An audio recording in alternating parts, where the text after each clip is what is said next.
Hello and welcome to the second edition of the Unfiltered Alternative. I'm your host, Brandon. Tonight we're going to be talking to you guys about our home, Melbourne, Victoria, which has come under scrutiny of late in regarding COVID. We've got the world record, 280 plus days of lockdown. So as always, I've got my good friend, the Professor Jay. Hey, buddy, how's it going? Good. I'm well. How are you going? Yeah, doing well. I can't believe a week has gone already since our first podcast was uploaded about a week ago or so now. It's Yep. just flown by. Time flies when you're having fun. It does. When you lock down, there's nothing to do. Just load up on Netflix and binging on Squid Game and stuff like that. I heard that's a very good show. I want to get onto it sometime. It's a bit dark. It's a bit crazy, but got all the time in the world, as they say. So tonight's episode is all about Melbourne, our city. I grew up here. You grew up here as well. So we just want to sort of bring up, a bit about how we felt about hearing the announcement and going through some bits and pieces about it and just cover it in depth tonight because I feel like there's a lot to unpack. So when taking it all the way back to the start, with the announcement of COVID-19, what was your initial response to the news? So this is me sort of taking it back to where it's still overseas at this point in time, and we're more or less being announced that it's going to be a pandemic. It's going to come to our shores. It's just a matter of time. What are your feelings at that moment, if you can go back in time about 20 plus months ago or thereabouts?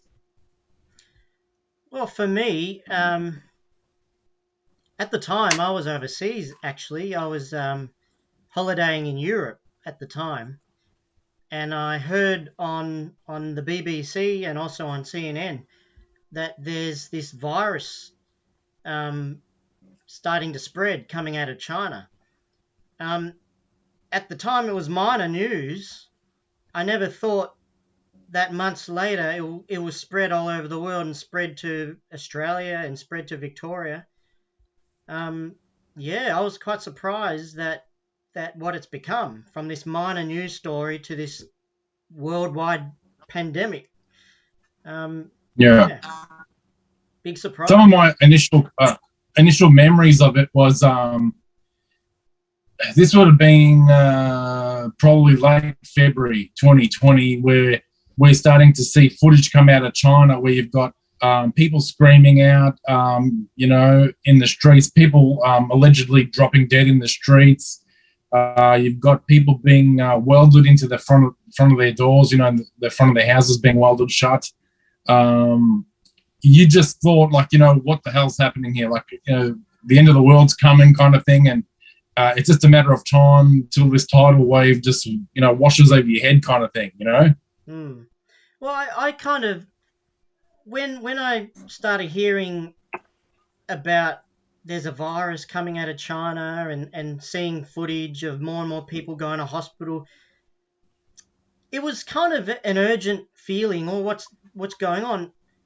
But at the same time, I just thought it was an Asian virus because over the years, China's had a number of viruses like the bird flu, um, uh, you know, and and they've had a number of pandemics over the years. I thought this would be just another one, just in Asia area. Um, Never really thought it would get as serious as it is now worldwide. Yeah. One of the other things that I remember distinctively at the start of it all was when, if you've ever, you go to your Coles or your Woolworths here, where you've got people in lines, people fighting over toilet paper, people being abusive towards each other because they weren't 1.5 meters from each other. Yeah. People complaining, "Oh, you touched me. Oh, what are you doing? I already told you twice." All this sort of, the tension was unbelievable. It was unbelievable. The tension was unbelievable, and it's funny that of all things, early on, of all things, what people panicked over and went to the shops and went crazy over was toilet paper. of all things. Yeah. You know, they're fighting over toilet paper. It's what, overnight we're all gonna shit a lot more and we need toilet paper.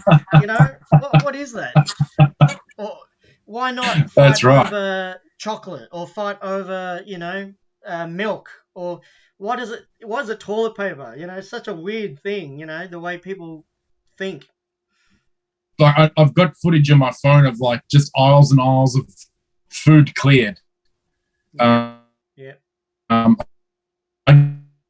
guess, you know, with the uncertainty, a little bit crazy. You know? It's unbelievable. So going a little bit further on, how would you say COVID has affected your life? So now that a few months went by, and then you know, let's tell us a little bit about you know, your sort of personal sort of story. Like, how did it affect you? Well, I work in mental health. I do a lot of counselling, and I support people one on one. I also support people in a group setting, like group outings and group therapy. Um, so when the pandemic happened, early on, a lot of the programs that I involved in had to be put on hold, and me and the workforce that I work in were told to stay at home until further notice. And so for me, a lot changed. Everything about the way I work, everything about the way I live changed completely, because it's all from going out to seeing your client, going out to work, to staying home and being locked down at home until Yeah. further notice. And then having to adapt to do everything from home early on. The first few weeks, everything had to be from home. We had to learn how to do Zoom. We had to learn how to keep in touch with other work colleagues through Zooming, and then work out how do we stay connected to our clients. So yeah, the whole world for a lot of people, and yeah, for myself, changed a lot, from going out all the time to staying home all the time. Big change. Well, that's one of the biggest things. Like, you know, being as a human, a social creature, and not being able to see family and friends. I think that's probably been one of the biggest challenges throughout. And especially, like, I've got a son and he's quite young. He's never had a birthday. And, you know, not that he's probably at the age where he's going to remember, but it's just quite sad that he can't, you know, he doesn't have the photos, he doesn't have the memories, he doesn't have the family around to celebrate this sort of thing. So, you know, it was just, it just put a lot of a dampener on a lot of stuff, you know? Yeah. The whole social aspect has really changed with lockdowns. It really changes a lot. The mobility of people's lives has changed. Yeah, especially with, but I think on the positive side, it's allowed us to have more time with our family. Whereas, you know, we would have been going out and about and going to movies, dinners, whatever you want to say, and you know, we've just put more quality time, and it's been almost a good quality 2 years, I'd say, where it's just been focusing, sort of maybe like refashioning, regrouping everything, and just sort of pulling it all in, and just sort of like being thankful for having a good family, and they're precious times, you know. We definitely had to be more creative with entertaining ourselves, and how to entertain ourselves being locked down at home all week, all month, all year. Yeah, it's outrageous, man. You mentioned Netflix before, and puzzle games and noughts and crosses, and you know, I think people have done more puzzles in the last 2 years than ever before in their life, probably. That's right. So getting on to getting a bit more specific. So what about your work life? Like, I know you've had a bit of a transition from working as a social worker, being in mental health, and then moving into being involved in, like, you know, doing PCR tests. So just give the viewers a bit of a sample of what that's been like, how that sort of all came about, because that's, to me, that seems like it's a significant shift. You know, and obviously you're Yeah. still dealing with people, but it's in a completely different way. Yeah. The organisation I work for is assisting the state government in COVID testing, and also in providing the vaccination.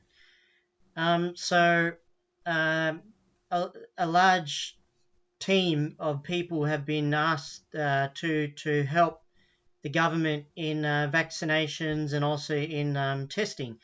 And yeah, I've been a part of doing the COVID testing. My organisation has set up a number of, well, not mine, but the organisation I work for has helped set up pop-up sites around Victoria, where there's a hotspot, a jump in coronavirus. We would go there and have a pop-up site, and on a regular day we might have up to 200 people come to get tested, and we might have maybe 6 nurses, doing the testing. So that's a lot of people. It's very stressful, very time consuming. Um, yeah, so I've been doing a lot of helping out COVID testing over the last few months. What has the public been like to deal with? Because I would imagine they'll be, quite annoyed that they have to stick how long, like, what is it, a 6-inch like swab up their nose and all that kind of thing. It's not a nice feeling to have a swab put up your nose. I haven't met anyone that likes the feeling of it. Um, but I think in general, most of the public that I've interacted with have been quite positive and have willingly wanted to get tested to make sure that they don't have coronavirus. Um, there has been some people that have come out quite aggravated, um, and they're only coming to get tested because it's a requirement from their workplace. They could lose their job unless they're tested and they're cleared. So that's why they come to get tested. But I would say the majority of the public has been quite positive, and willing to go along with it and get tested for their own peace of mind. Yeah.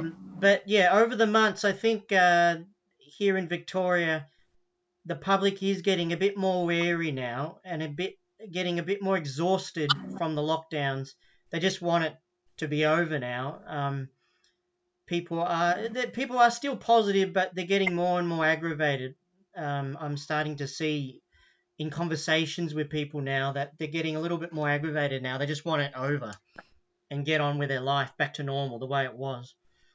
Yeah, you notice that a lot more like on the road with there's a lot more people. I'm not we've got there's tradesmen that come around this sort of area, and then you look up where they came from and you see they're from the other side of town, and you just think to yourself, what's going on here? And you can see that now that sort of funding is sort of dried up with support here, that people just think, I have to support my family, I've got to do what I've got to do. And that whole, being cautious and not spreading the virus from one side of town to the other. So like for international viewers, we have a significant, in our state of Victoria, we have significant COVID cases in the northwest of our state and in one pocket in the southeast.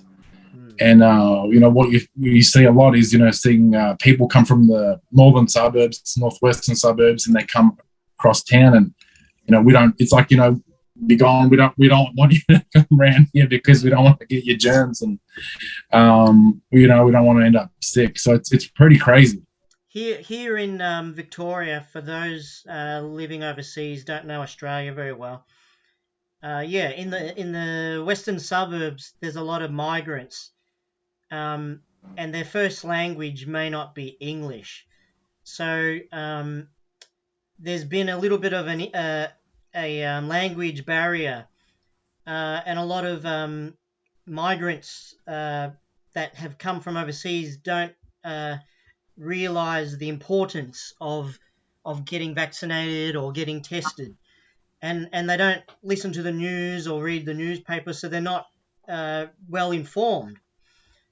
So there's a bit of that language barrier that the government in Victoria has been trying to reach out to these communities in the western suburbs that have very low vaccination rates and very high number of them are getting sick. So there's a bit of an issue there here in Victoria, reaching out to the migrant groups, and trying to get the message out to them that you must get vaccinated, you must get tested if you're feeling sick. So yeah, we're Yeah, trying to get the message across to them. sometimes I feel like too, like not bringing anyone specifically, but sometimes from people from overseas, if they come from war-torn countries, they might be a bit suspect of the governments and stuff like that. So especially with something that's, some people say, oh, it's just the cold, it's just a flu, no big deal kind of thing like that. They're probably a little bit more reluctant to, I guess, for lack of a better term, to fall into line, to be, to be part of, to be told what to do, It definitely, we have a lot of migrants, like you said, from war-torn countries. They've come from a dictatorship, and so when the government tells them you must get vaccinated, you must do this, you must do that, they get a bit scared because it reminds them of the dictatorship where they came from. They don't want to be told what to do again, so they purposely don't want to listen to the government in some cases. Yeah, that's right. Well, you got to understand, I guess, too, and it doesn't matter what walk of life you come from, the buy-in from the public into all this is enormous. Yeah. We've had to basically trust blindly that we're contributing, we're all in it together, all the talk, what does it say on the back of the banner there? It says together, what does it say? Moving forward together, or like staying apart keeps us together. Oh, yeah. It's like this Orwellian double speak. Like it doesn't, you know what I mean? Like all this sort of stuff. So we've all had to buy in, like even with the vaccines. I'm not going to talk about it a lot tonight, but want to talk about it maybe next week or maybe later on. But there's a lot of fear around. Have they been tested enough? Did the trials get rushed?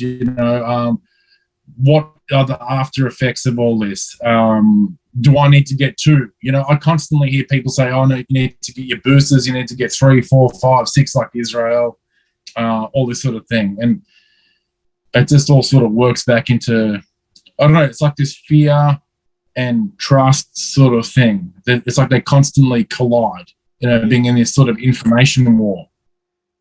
Well, we've skewed very far from job. I think when a people's is faced with a situation they've never experienced, and when their freedoms feel like has been taken away, fear comes into it. Fear of the unknown. Fear, usually grips people, and they don't know what to believe anymore, or what. But it's every generation has like a life-changing time. We've had the First and Second World War, where it was terrifying. No one knew what was going to happen. This is our generation's challenge to get through this pandemic. But if we keep buying into fear and misinformation and all this, and have all these conflicting voices, we won't get through it. We will get through it, but we'll get through it, and it will take much longer because there's so much voices out there. But if we just trust our medical professionals and our government, we'll get through it quicker and come out the other end quicker and healthier. Yeah. So to tie this all back in terms of for my personal self and how COVID's affected my my work life, I've got my own coffee roasting business. Been doing that I rebranded in 2019. So for myself, 2019 was a good year, rebranded, set up a lot of things, changed a lot of things from the past, and was really feeling confident and happy walking into 2020, thinking I've built up a good clientele, and just wanting to take the next step in the coffee Melbourne scene. So people have your Melbourne coffee culture, where that's what we're crazy here for coffee in Melbourne. So that's a big deal.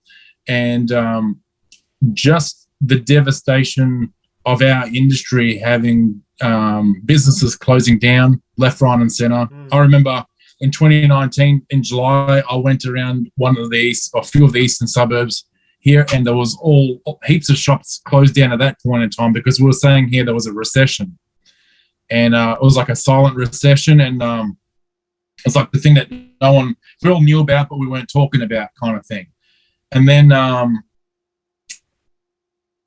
we ended up getting the pandemic came. So it's almost like the weaker businesses, they're completely dislodged and destroyed. People haven't been able to, all you could do is just take away coffees. So you couldn't have people sitting down and dining, which would cut down, obviously, the amount of, foot traffic, which equals the amount of kilos, which obviously equals income for your business and all that sort of stuff happening. But at the same, and also that as well is, I feel like for myself, like a lot of projects were put on hold. I was able to start being in talks with starting a few joint ventures with a few people to start doing some things with them. But they've kind of been on hold because I feel like we're all very much in a holding pattern. We don't know what the next move is. We feel like we can't plan anything. And shortly for some people, the funding is going to run out. So we're constantly being told, we're going to have a new COVID normal, and there's going to be changes there. And we don't know what that looks like yet. Like, we have a rough idea, but we don't know the full impact. Like, it's like we're bracing for impact. But I guess for myself, personally, it gave me an opportunity to develop further products in my business. So I started a chocolate powder line. So I developed during lockdown. I think that was lockdown number 3. And I was also able to focus online. So, and particularly in Melbourne, online sales have been going crazy. Actually, just probably half an hour ago, I saw a show on TV where I was saying a business not far from here started up a peanut butter, pistachio, almond spread business in Oakley, and it's I think next year they said it's going to be a $5 million business a year. Yeah. And you hear stories like that. There's people who've been working out of their garage, coming up with new weird and wonderfuls. I think someone was making, those, when you go to like Bubble Cup and you get those little pearls, like the matcha pearls, and you have the Asian drinks and stuff. Yep. They're making the bubble tea. That's right. So doing the bubble tea, making the pearls in their garage. And it was just like a side hustle that became this thing. And now they've got like a factory and all this sort of stuff going on. So it's been, I don't like using this word, but it's been a bit of a reset in a lot of ways. Have to do business differently, have to think about things differently, be a bit different in strategy, and sort of, you can get caught up when you're in your own business. You get caught up with the in and out, what you've got to do. But I think it gave us a bit of an opportunity to sit back and reassess everything and make sure, we're heading in the right direction. Is this sustainable? Because we have to change our models. Some people had to do that. I fortunately didn't have to change how I operated in that regard, which was a blessing. So, it's been crazy. It's been a real whirlwind the last 18 months, 20 months. Once the lockdowns we come out of the lockdowns, where do you see yourself and your business? Do you see a brighter future? Can you readapt to another future outside of the lockdowns, or you still see it as a struggle? I feel like in Melbourne we're a pretty resilient bunch of people, and I definitely can see that the government message is to rebound once we get to our 80% vax, double vax. We want to hit the ground running, and I'm hopeful and I'm optimistic at the same time that there's going to be a real shift in communal support. So they'll be supporting local businesses, going into state, supporting obviously the other states that have been locked down. Haven't been able to do anything. It's just been completely shut down for 20 months. But there won't be. I reckon international travel will be a secondary to the domestic. There'll be a big focus on domestic travel. Yeah. But yeah, like I'm optimistic. I'm hungry to go out there, get more business, grow it. I know where I need to get to, but it's just been a bit of a frustrating thing because things have fallen over, which you would wanted to have been progressing a lot further down, but it's given us opportunities to do things a bit different and develop product, and which is really important. So I've been able to sit back and find niches in the market and then develop product to meet those requirements. But yeah, we'll see how we go. That's great. Great news. I think there has been a lot of struggle over the last 18 months, particularly in small business. They really struggled. Some small businesses went bust.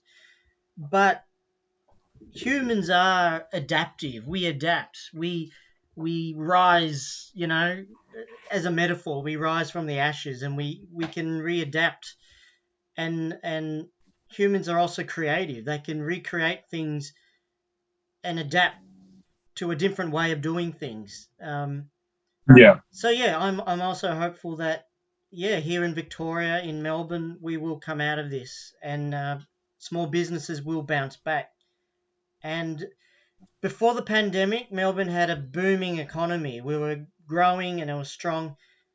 Our economy is still doing okay, even with the pandemic, but I have a feeling that our economy will bounce back.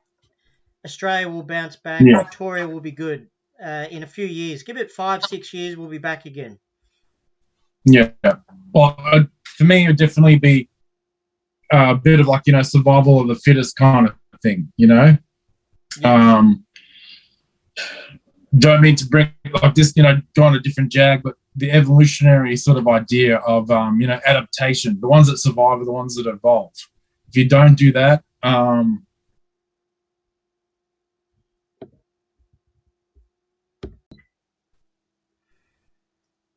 we just lost you, but now you're back. Good to have you back. Back. You couldn't get rid of me. I'm back. You're back. So we're talking about the recovery, Melbourne recovery, how we're being optimistic about that. One of the things I wanted to bring up tonight as well was I feel like the people of Melbourne, I can only speak on my behalf, but maybe as a collective, I feel like when we go onto different podcasts, like we listen to ones overseas, like in America, they talk about Melbourne as an absolute hellhole, police state. You can't breathe without having a cop telling you what to do. It's just a bit, so I wanted to get into that, sort of talk about our personal views on that. What's your experience been there? So I've dubbed this point truths, myths, and misinformation, Jay. So what would you say is a truth? What's really going on here? Well, it is true that Melbourne, Victoria, has been locked down more than any other city in the world. What is it, 300 and something days now we've been locked down? It'd be close to 300, yeah. World record. We're the world champions. We've got the record for being locked down the most days in the world. So that's not a myth. That is true. But I think there's what's going around the world on different media outlets that it's a police state. People are being beaten if they leave their home. All this sort of fear. That the government is over controlling us. The police is beating us. A lot of that, I think, is myth. Most people in Victoria, um, although we want the lockdowns to finish, most people in Victoria are obeying the rules, are cooperating, and the government is still running efficiently. It's not a coup. It's not a dictatorship. Victoria, Melbourne is still running efficiently. The government is still running efficiently, and most of the public is abiding by the law. And we're just getting on with getting through this virus. So I would say the myth of there's a police state and government is controlling and all this. I think that's a myth. It's not true. Yeah. So to add a bit more detail to what Jay just said, I'll bring up the point is there's been a significant amount of protests that have gone down in the last 20 months here. Now, if for people who are in America, they would see that as, in America, they've got the First Amendment, they can freedom of speech, right to bear arms, all this sort of stuff. And obviously, we had the Port Arthur massacre in 2006, 2029. I can't even speak. 2000 and no, what am I saying? 96. Let's get it out. 96. We had the Port Arthur massacre, and we lost all our gun rights. It basically stripped the country, all that sort of stuff. And they think, oh, you guys are a soft target, easy to control, all this sort of stuff. And what is actually true is we've had curfews between 6 a.m. and 8 p.m. We've had, I think, a couple of them, haven't we? Good stretches of a couple of months at a time. Yep. We've had curfews to stay home between certain times. I think there's a curfew on now, actually. Not sure. I think so. Lost count. I think you might be right. What also is true is there's been times during those curfews when we haven't been able to leave our house at all, except for going to the shops, going for exercise 1 hour a day, getting groceries, yep. Which is the same thing. Now they have getting the vaccine. Yep. And what was the other ones? And you're limited to, for most of the curfew, we were limited to 10 kilometers from our house. Well, I know definitely we've had 5. We've had 5. Yes, we've had 5. They've extended it to 10, and now I think they've extended it to 15 kilometers that we can. Yeah. Lucky us. Obviously, you got your 1.5 meter social distancing that everyone in the whole world has. And now we've got, another thing I wanted to add as well, which is true. Now, when we bring up all these points, it does sound like a police state. Me personally, I've noticed that there's been helicopters in our area. Now, I don't know if I'm guessing it's surveillance. This is since April 2020, where it's almost, I think what's happening is there's been a lot of people who are congregating in parks and stuff like that, and the cops, the helicopters have from above have been telling the ones below, disperse, this group of people, go down to this area, and there's been a fair bit of that sort of stuff happening. Then you've got your mandatory masks, which is obviously the whole world, indoor stores and public transport. And I feel like in some ways too, there's a little bit of, I don't know if you can relate to this. Would you say there's a bit of a naming and shaming in public if people have done the wrong thing? There are some portions of the public that would dob you in if you'd done something wrong or disobeyed the government rules. So there is a bit of that happening. A lot of this, when you hear that we're limited to 5K or 10K, we have a curfew, we have to be home by 9 o'clock. There's been protests in the city. When you hear all that, you would think, yes, it's a police state. Oh, it must be terrible down there in Melbourne, Australia. It must be. But I it doesn't really feel like that. It's not like we're living under Fidel Castro, in the 1950s, a communist regime. It's not like that at all. It still feels like Australia, it still feels like Melbourne, but we're just in lockdown because of a pandemic. Um, I do think a lot of this hype about police state in Victoria, in Australia, I think a lot of it is hype, has been hyped up. Um, Yeah.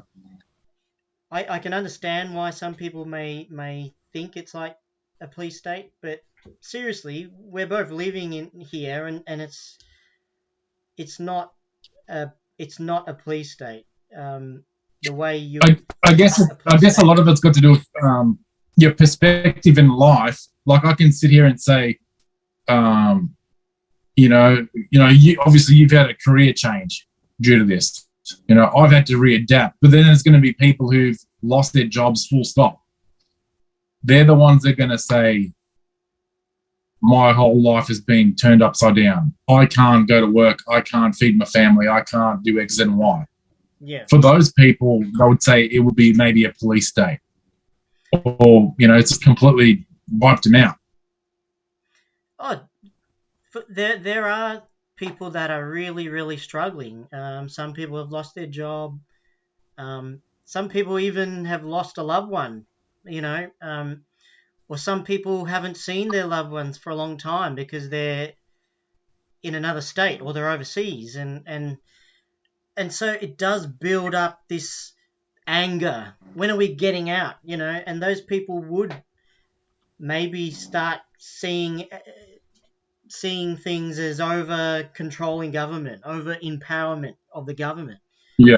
But it's when you really look at it, it's not. It's just a personal feeling that a lot of people are having because we've been locked down for so long.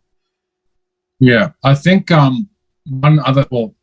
significant thing that doesn't get said enough is the rate of domestic violence.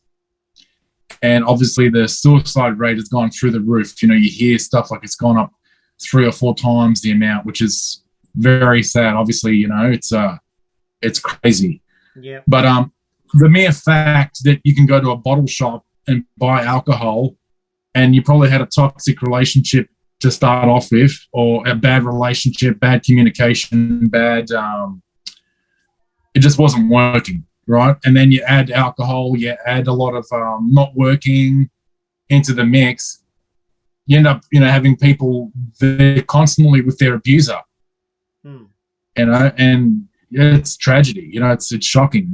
Even kids, a lot of kids, I know that parents haven't been sending them to daycares and creches and stuff like that because you don't know what they're going to get at creche. And if they bring that home, then the whole family gets sick, and you can't afford to have weeks off work. It's a big domino effect. There's definitely been a rise in domestic violence at home.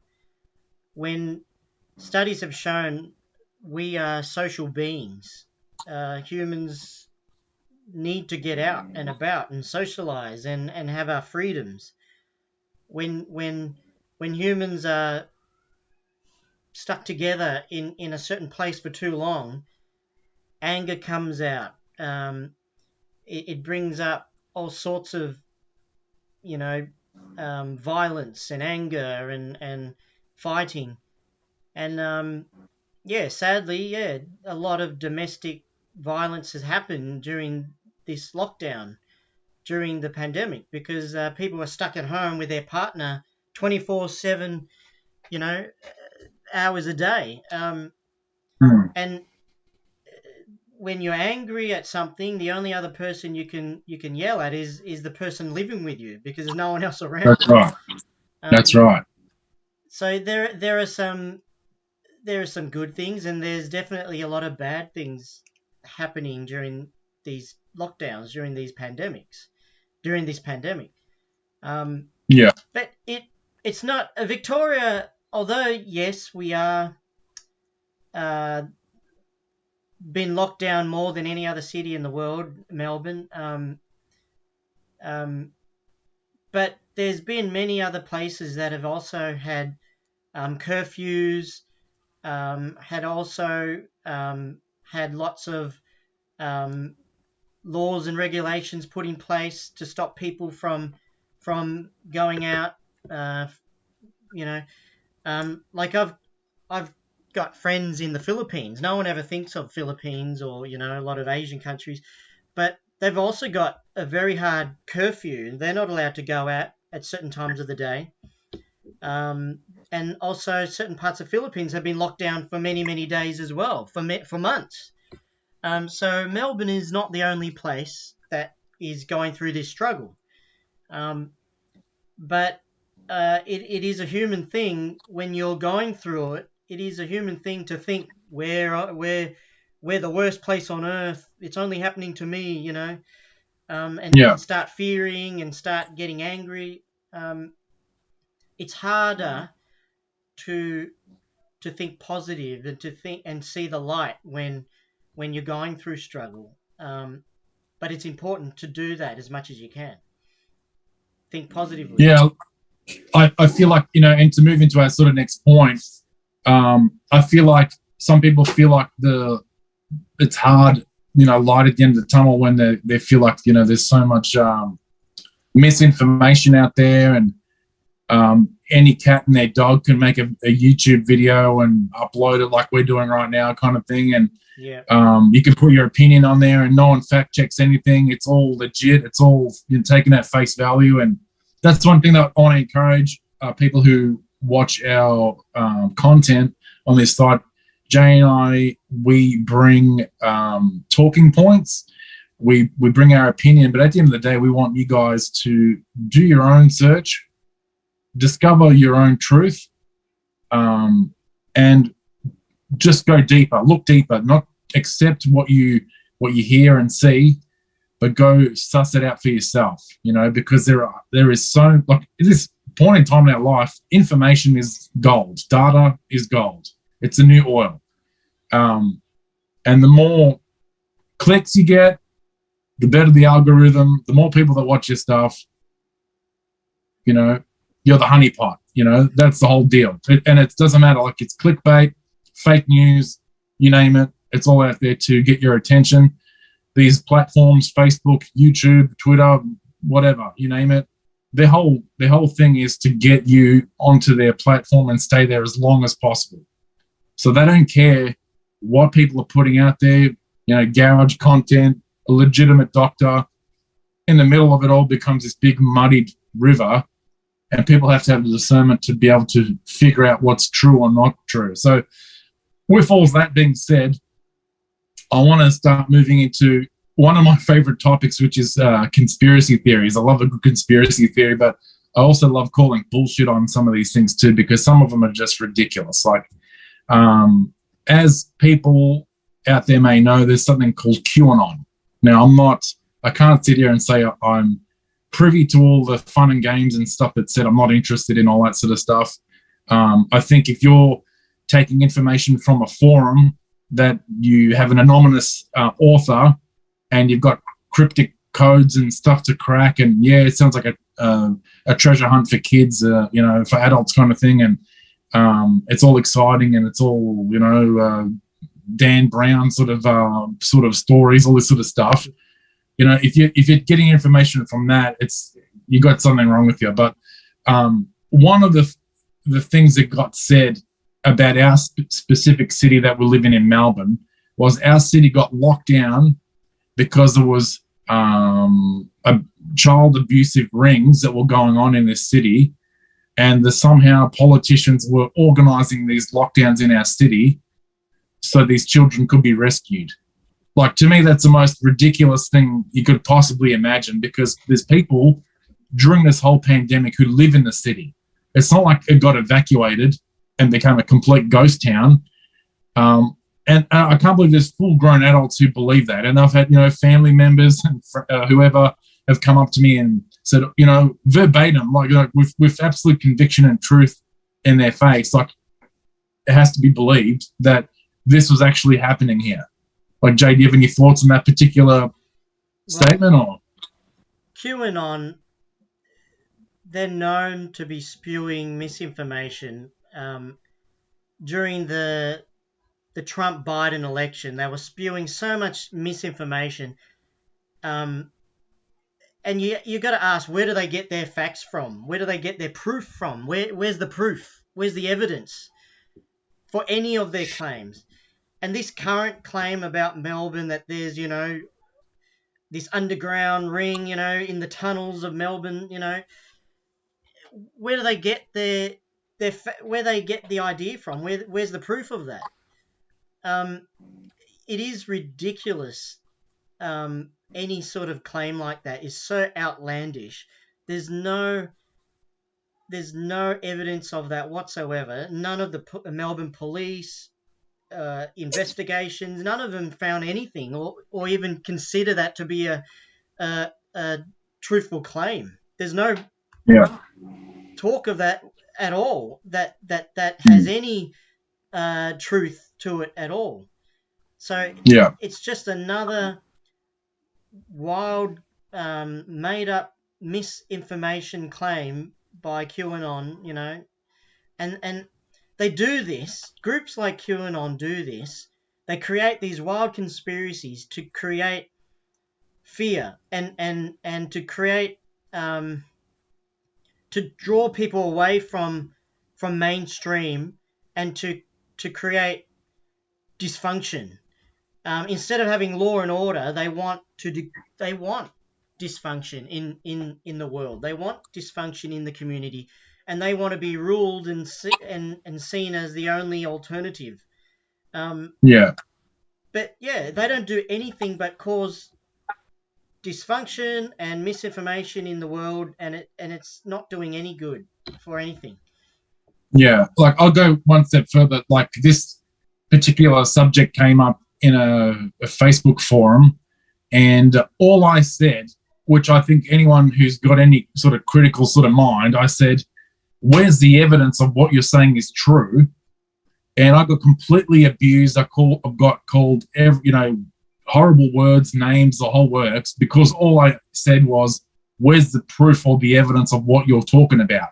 Because it's so easy to get online and slander people, attack people's character, people you don't even know. You've never met these people in your life, and they're happy to just slander you because they saw some dodgy garage YouTube video. It's unbelievable. Like the amount of the cowardice that people have when they can hide behind a computer and say things is phenomenal.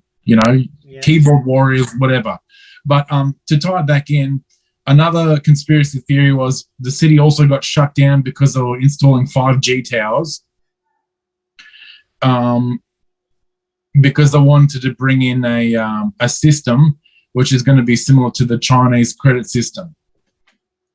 Ooh. Now, look, I know like overseas stuff happens, like, and that's a fact, like that's true, but to say that's going to happen here, again, completely baseless. It's very baseless. It's baseless.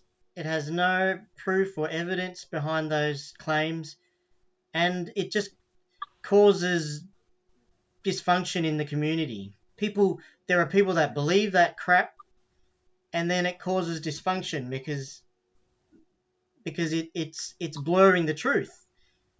Yeah.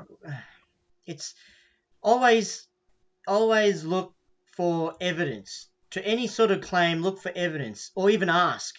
If someone comes up with some wacky claim, the vaccine's the mark of the beast or something, ask for evidence. Where did you get the idea from? Where's the proof of that? Who's saying that? Is it medical professionals? Is it doctors? Is it the scientists? That where do you get, and usually it's from some guy who's made their own podcast with no evidence, no facts. They just come up with these baseless claims, and they just cause fear and disinformation in the community. Factless. So on the topic, just there, during the week, I received from a family member It looked like a text message or some message that they cut and paste and send it in my Facebook Messenger. And the longs and shorts of it was basically, there's a court case that's happening, I think it's in Perth at the moment. And basically what they've done is they've had a group of people that have gone to complain about the mandatory vaccines that we've got here. So they've called in a virologist, a lady who's a specialist in the area, right? And they've put her on the stand and they've asked her all these questions. Now, in the text message, it names the judge's name and it's got an alleged question and answer of what this lady was being asked on the hot seat and what her answers are, right? Yeah. So I thought to myself, all right, what I'm going to do is I'm going to fact check what's being said here, okay? Because there's a certain narrative. The narrative in the message was the vaccines that haven't been tested. Basically it's been put on, it's a human trial. We don't know what we're doing. We're just putting it out there. That's more or less what the gist of the whole thing was. It's fraudulent, like it's dangerous, possible, could be health implications, all this sort of stuff, right? Anyway, so I fact-checked the judge. The judge got a different name. So the surname was correct, but the judge's name was wrong, right? And then if you read the notes of what this lady says, she's pro-vaccine.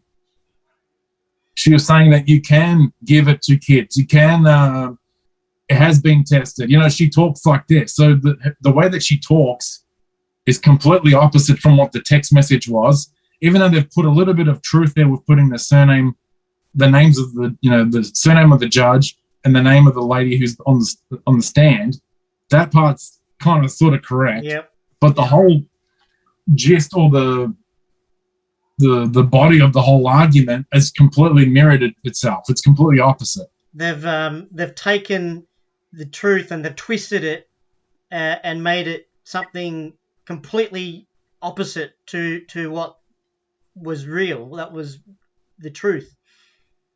Yeah. A lot of these conspiracy theorists, they do things like that. They twist things and make up their own narrative. Make up their own alternate truth, which there is no alternate truth. There's either the truth that has fact and proof behind it, and then there's non-truth. There's no alternate truth. There's only the truth. Truth always stands up on itself.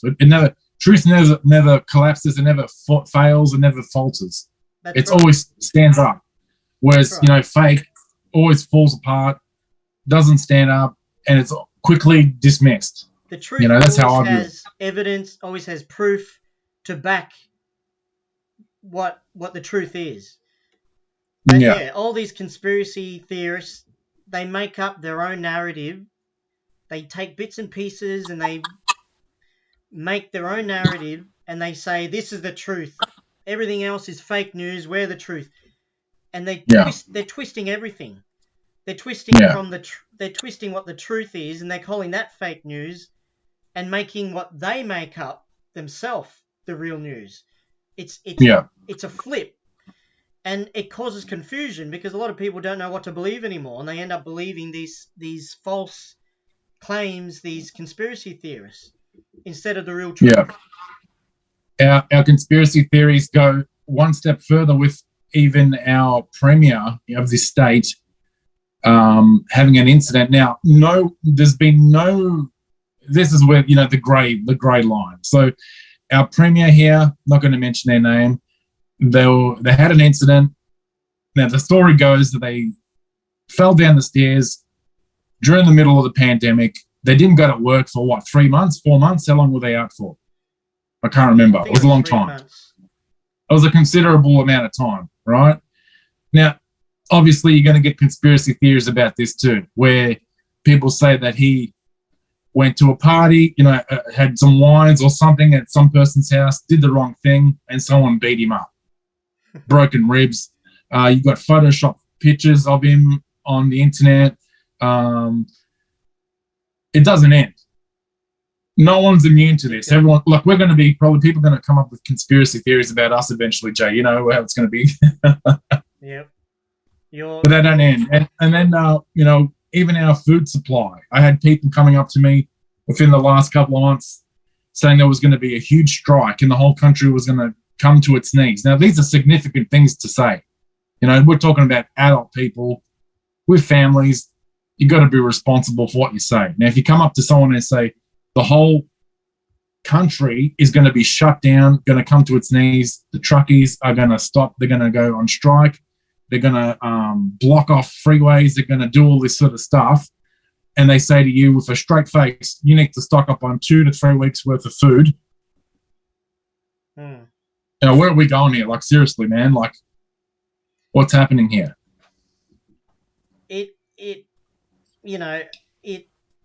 When you're living in uncertain times and you feel the government is over controlling, there is a portion of society that doesn't want to obey because they feel pressure on their life. So they don't want to obey anymore. They don't want to follow the mainstream. So they create their own narrative, their own ideas, and they put them out in the community, and they become conspiracy theorists. And this is how misinformation happens, and it causes confusion in society. You have the truth backed by proper science, backed by proper research, and then you have the misinformation, which is usually created by conspiracy theorists in their own garage with their own ideas, and they have no evidence, no proof, and no real scientific backing. They just make up their own, out of fear, their own ideas. And so you have these alternate opinions bumping around in the media. And as citizens of the world, it's our job to seek the truth.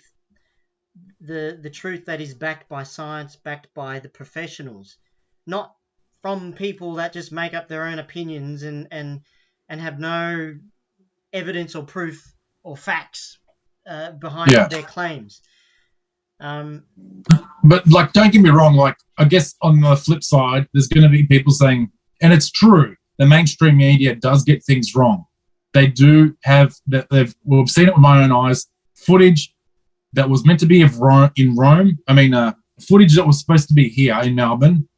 They were saying the beds were overflowing, and the stock image came from Rome or from Milan or whatever. It came from Italy. That's the point. It came from there. You can tell the power plugs were the wrong power plugs, had the European plugs, and they said it was here. Now, that's true. This stuff does happen.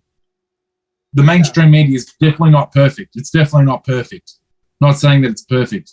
They do make mistakes. They can possibly mislead you as well. You know, let's be honest about it. They can have misleading things as well. They have an agenda to push. Oh, definitely. They have a certain thing to push. But I guess at the same token, if some guy is making a cut and paste job out of his garage or in his office or wherever he's doing his thing, or another phenomenon that came up in Melbourne or around town or around the whole world, is people streaming videos from their phones and getting thousands and thousands of people to watch them. And they're telling us stories. It's like a real grassroots movement. Now, gosh, I had people in the shops come up to me once. This man came up and said to me that, now this is another thing that comes up, is when someone dies in a hospital, 10,000, 14,000, whatever was given to the family if they agreed to put COVID on the death certificate. Now, I had someone who said that his wife was the third in charge of some hospital, and then she said that 5 people died from a heart attack or something, and then the next day she came back in to fill out the form or do some paperwork. Now, my story sounds a bit dodgy too. I'm not saying, right, but I'm just saying 2 people out of the 5 that were supposed to have died from a heart attack got put down as COVID. And the family was given 14 grand or 30 grand to just put it down. Like, there's this constant conspiracy theory that there's this endless amount of cash coming from somewhere, and families are being offered tons of cash to put down that's COVID, so that the hospital gets funding from the government, and then the family gets paid off. So it becomes this big thing. But could you imagine like how much money there would be like with all the deaths around the whole world if that narrative was true? But you make every country in the world go bankrupt. There is that conspiracy. I've heard that conspiracy also in other countries where hospitals get more money to fight COVID. So if they have more COVID patients, they will get more money from the government. But yeah, it's still just a conspiracy. There's been no hard evidence of that happening. And I think the whole overall with everything, you got to support law and order. What is driving everything? What will get us out of this situation, out of this pandemic? And to sort of take in and believe all these little conspiracies that pop up here and there, I think is not good as an overall thing. It just creates more confusion. I would suggest to people out there that's listening in, even though the mainstream media does have their flaws, most of the time they report facts because they speak to the medical professionals, and they speak to the doctors in the hospitals, and they speak to the chief health officer. They don't make up a lot of facts. They get them from hospitals and medical professionals. So, overall, we can, if we want to, we can get the truth. We can get real facts. It's out there. And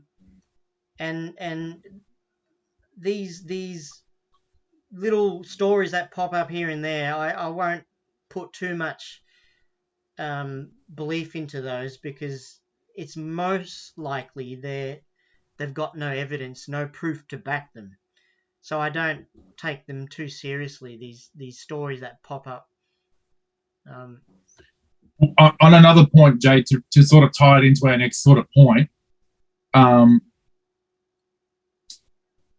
feel like these times where we're streaming videos from churches, from our garages, from our cars. There's a lot of cars as well that have been, doing videos in the car there, where people have come up with the vaccine is the mark of the beast.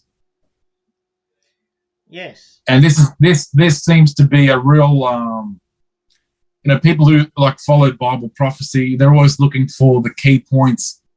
They're going to take them to the end of the world. So there's always a tragedy in the world.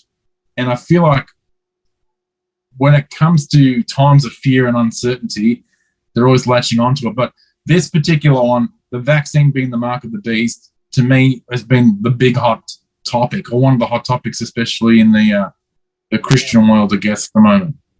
What do you say on that one? What's your thoughts on that? Well, we're both Christian. This podcast is Christian based, and we are open-minded, and we present an open-minded, unfiltered view. But there is a view out there, and it's usually from the fundamentalist side of Christianity. It's coming from the fundamentalist and very conservative side of Christianity, that we are living in the end days, and the vaccine is the mark of the beast. For those people that don't really know much what the mark of the beast is, the Bible talks about a time where Satan will be on the earth. He'll be the Antichrist. He'll be the beast, and he's going to mark every person with his mark. And so, a lot of fundamentalist Christians believe the vaccine is the mark of Satan, the mark of the beast. It's got the code, the 666, the mark of Satan in the vaccine, coded in there. But, for these type of Christians, they predominantly, whenever something happens, some tragedy, some big conflict, they always jump into conclusions that, oh, we're living in the end times. Oh, the world is getting worse and worse and worse. The pandemic, the vaccine, they're signs that we're in the end days. They always jump into conclusion, and they say that all these bad things happening now is signs that we're living in the end days. Jesus is coming back soon.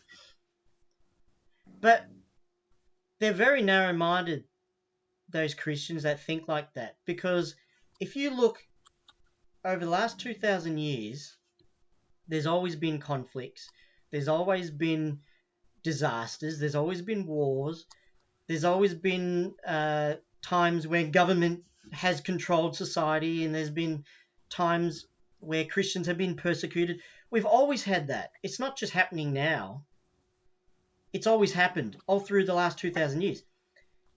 If anything, we should be happy that we're living in the 21st century, because historians and most theologians believe that the times we're living in now is the greatest and most brightest times in human history. Not we're getting worse and worse and worse, and Christ has to come back now because it's getting so bad, and the mark of the beast is here, and the Antichrist is coming. No, if you really look properly at human history, the world is getting better and better and better. And the times that we're living in now, the 21st century, is probably the most flourishing times ever. Just look at human rights. 100 years ago, they had slavery. 60 Women's rights. Sorry? Women's rights. Women's rights, yeah. With the slavery thing, there was apartheid in America. Blacks and whites couldn't go to school together, couldn't go to the same restaurant together. Blacks were beaten, and that's only 60 years ago. That was also across Europe, in America, it was in South Africa, having that separation between blacks and white, just based on the colour of your skin. And then there's women's rights that you mentioned. For most of history, women didn't have rights. They weren't allowed to vote. They weren't allowed to buy property. For most of human history, women were arranged marriage, who they had to marry. They never had the right to choose who they wanted to marry. For most of history, like life expectancy. Life expectancy is better now, more than any other time in history. We're living into our 90s, and people are getting to 100 now. For most of human history, people would only live up to the age of 50. Yeah. We have more access to hospitals now, more than ever before, across the world, not just in the West, but across the world, in Asia and Africa. There's more, from a Christian point of view, there's more churches around the world, more than ever before. Christianity is the largest religion. There's 2 billion Christians, more now than any other time in history. So society, social liberties, they're trying to ban racism in most countries, and that's a good thing. Equality is getting better. Like I mentioned, equality between different races, blacks and whites, minority groups, Hispanics, Asians. Equality is slowly getting better. So many things has improved over, in this generation. But sadly, fundamentalist Christians with a fundamentalist mindset think the world is getting worse and worse and worse. Whenever they see something like an earthquake or a pandemic, or a liberal government like the Democrats are in power, or they think we're heading towards the end times. The world is getting so bad. We have to pray that Jesus comes back. No, there's different ways of understanding the Christian movement in the world. There's different ways of understanding and interpreting the Bible and eschatology, the end times. There's different ways of interpreting it. And one way of interpreting it is that one view is that the world does get better. It gets better and better as we head towards the kingdom of heaven. We are moving towards the kingdom of heaven. We are getting better. We're improving. It's not we're moving away from the kingdom of heaven and everything's getting worse, but we're heading towards the kingdom of heaven. So if you're a Christian, I would encourage to not just believe the point of view that you grew up with or the point of view that you've heard, because it's likely you've only heard one point of view, but to look deeper, because when you look deeper, you'll find that there's many points of view, there's many interpretations, there's many ways of understanding Scripture, understanding the faith, understanding end-time theology. It's just sad that the predominant view in the world right now is the fundamentalist view, and it's based on fear, and it's based on the world getting worse, which, in my opinion, it's not. I think the world is getting better, and I'm actually quite happy that I'm living in the 20th century, not 21st century, not any other time. Because to me, pretty much any other time in history has been worse than this one that we're living in. This is the first time we've brought up a Bible verse, Jay, so I wanted to bring to your attention Matthew 24, verse 38. Now, I find this to be quite ironic because we're talking about end of the world, end of the age, Jesus is coming back, all this sort of stuff. Yep. But I find it ironic that, at this point in time in Melbourne, you probably can't even get married. Or if you're lucky, you can, maybe 10 people can come to your wedding, or maybe 5 if you're lucky, right? So there's a verse here that says, I'll take the King James, the New King James Version. For as in the days before the flood, they were eating and drinking, marrying and giving marriage until the day that Noah entered the ark. Now, there's no marriage at the moment. So if there's no marriage, there's no end times. Well, I think there is marriage, but you can only have 10 people or something at your marriage, I think, at your wedding. Maybe 30 people on Skype or something. Yeah. There are Christians that look at verses like that and they say, oh, see, it's like the days of Noah, we are heading towards the end days. But when you look throughout human history, like I said, there's been worse times than now. There's been times where you can't marry because you were living in the middle of a war. Yeah, sure. I mean, just 50, 60 years ago, we had World War I, World War II. Those times were absolutely horrific. Absolutely horrific. Your children, if you had children, they were sent out to war and you don't know if they'll come home or not. How horrific would that be? What we're going through now, limited to, only going out 10K, running out of toilet paper, that is a drop in the ocean compared to what our grandparents went through with World War I and World War II. But yet people get saturated with fear and they think, oh, it's so bad, it's so bad, it's so bad. We're living in the end days, They don't know what real persecution, what real feeling bad is like. They haven't lived it. Yeah. The worst at the moment, for some, I'm not making light of people's hardship. Yeah, there are tough things going on. But, I would like to say that probably during this whole pandemic, I've come to realize there's two types of people in this world, and it comes back to sort of ancient ways of looking at the world, positive and negative energy. Yes. The yin and yang, black and white checkerboard. You can meet someone and they'll be really down in the dumps. They're very low energy people. They lack a lot of confidence, but they have a lot of fear in their life and they're drawn to certain things. Then you got other people that are upbeat, positive, going places. They really people that gravitate to them. And people say, oh, what's so good about, that person? That person's really upbeat. They must have it all together. They've got it all figured out. And I feel like for me, that's a concept that I've really understood in this time and learnt about, and I guess sort of thought about a lot, because that's a really basic idea or a philosophy or a sort of thing. But that is a real big key in the people that we meet, viewpoints. I'll be honest about it. Like, probably up until before the start of the pandemic, I was well and truly into Christian fundamentalism, very much so. Yep.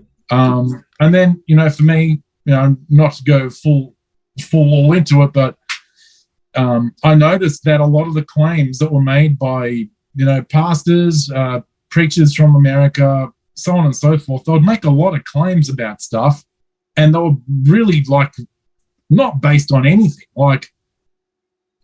based on sort of fear.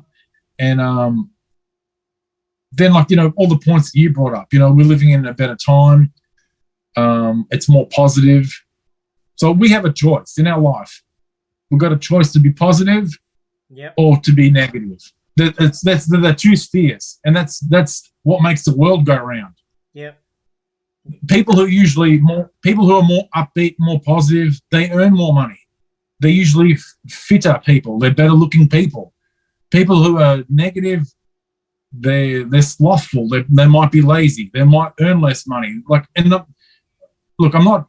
Some of these things, that come into life, they're bad things. But whatever opportunity, like we were saying before, with about the business, you can sit back with your business and be like, oh crap, I've lost everything or whatever. But the other part of it is you can go down swinging. You can rise to the occasion. You can read books. You can educate yourself. You can grow as a person. Yep. You can develop yourself. You can uplift yourself.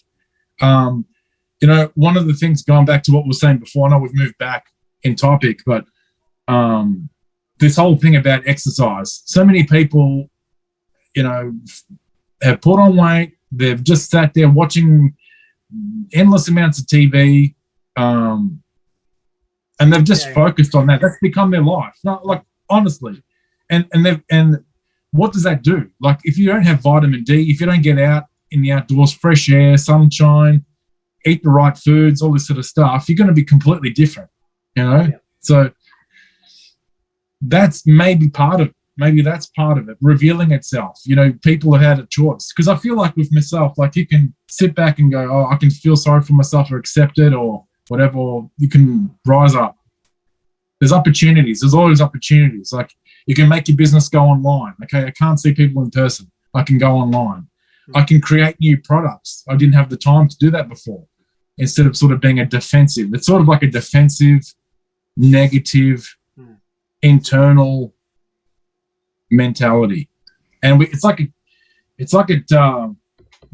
mental side materializes it into the physical. Oh, yeah.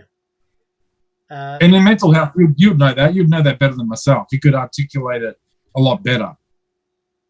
Well, studies have shown a positive mindset brings success and brings a more fruitful, more joyful life. But if you're always thinking negatively, always thinking, I'm not going to be successful, I'm not going to get out of this pandemic. If you're always thinking negatively, you won't grow, you won't succeed. You'll be stuck with your mindset, and that would frame your whole lifestyle. The way you think, if it's either negative or positive, frames your life and your lifestyle, how it's going to be. You draw to you the way your mind thinks. The way your mind thinks influences your actions in life. And if your actions are positive, I'm going to do this, I'm going to get through this, I'm going to be successful, I'm going to be happy, then it's more likely you will get through hard times much more quicker and much more easier. But if you just keep thinking negative, the research has shown that you'll be stuck in that mindset. You'll be just negative. There'll be no change in your life. There'll be no fruit or joy in your life, you'll be stuck in that negative. So the mind and the way you think is very powerful. It's a Absolutely. science. It's a scientific fact that your mind contributes to how your life plays out, because your mind causes your actions, and your actions make out your life, how you are going to live, how you're going to work, how you're going to react, Yeah. how you're going to react to other people, how you're going to react to struggle, how you're going to react to hard times, joyful times. Everything starts in your mind. Yeah, like I'll go as far to say too, like when we stop thinking about ourselves or stop thinking about negativity and start thinking about others and other people's needs, start caring for them. You might have a passion to look up to help the homeless people. Like no one talks about those guys ever. Throughout this whole pandemic, no one's brought them up. We watch news here pretty much on loop here. No one's brought up that problem. But giving. It doesn't have to be much. It doesn't have to be money. It can be food. It can be whatever. But if we consider others, we lift them up. We feel great. We lift ourselves up as well. It's a twofold. When you help someone else, it helps you back in return, because it makes you build confidence that you've helped someone else. Wow, that's great. Yeah. It is actually a Christian principle. The core of the Christian faith is love God and love your neighbor as you love yourself. So it's a commandment. Love your neighbor as you love yourself. Why did Jesus say that? Because he knew that you got to look after yourself as well. And so the whole idea is you're helping someone, they get better, and then you're helping yourself and you get better. And so if your neighbor gets better and you get better, that's better for the whole community. And the more people you love, the more the community grows and grows in fruit, grows in love. And that's the kingdom of heaven. The world gets better and better and better. But if you're just sitting at home, you're not helping anyone else, you're just mumbling away with negative ideas all the time.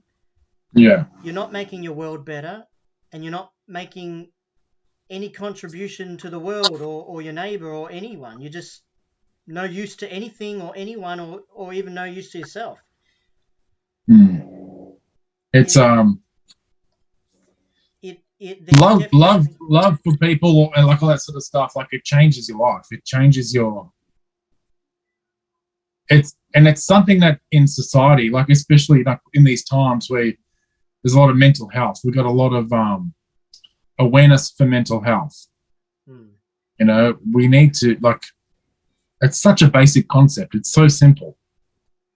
I've spoken to a lot of people that over the last 2 years that have had quite a lot of anxiety about the pandemic.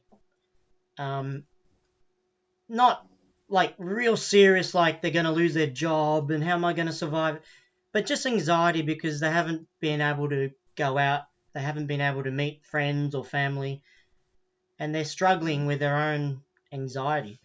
But when you just sit down and listen to them, show them care, show them love, it helps them.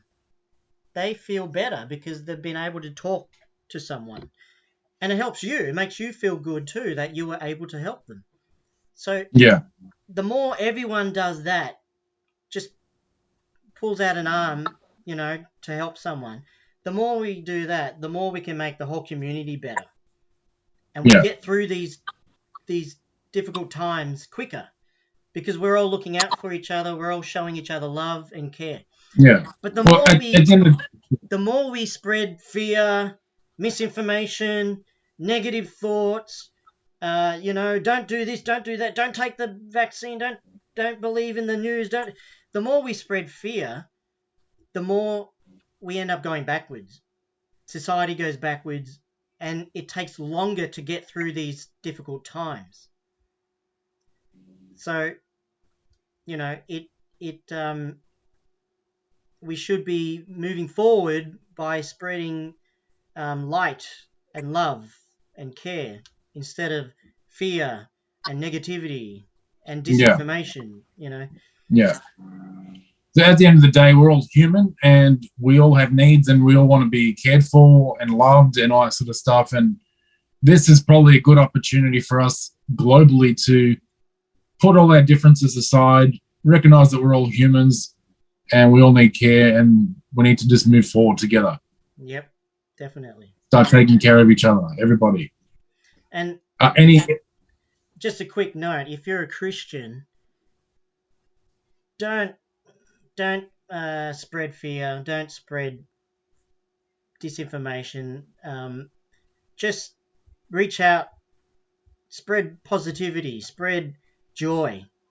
Even if you're going through a troubled time, you're struggling, still, think positively, think fruitfully, help one another, love one another, and we'll get through this quicker. We are Christians, we're meant to be the light of the world. We're not meant to be contributing to the mess and the dysfunction. We're meant to be bringing light into the world. So, if you're a Christian out there, try to promote more joy and positivity to other people. Jay, it was a pleasure, like always, to chat. Thanks so much for your time again. You're welcome. It's nice to chat with you again. Have a good night, mate. Thank you. Take care and see you later, everyone. Yeah.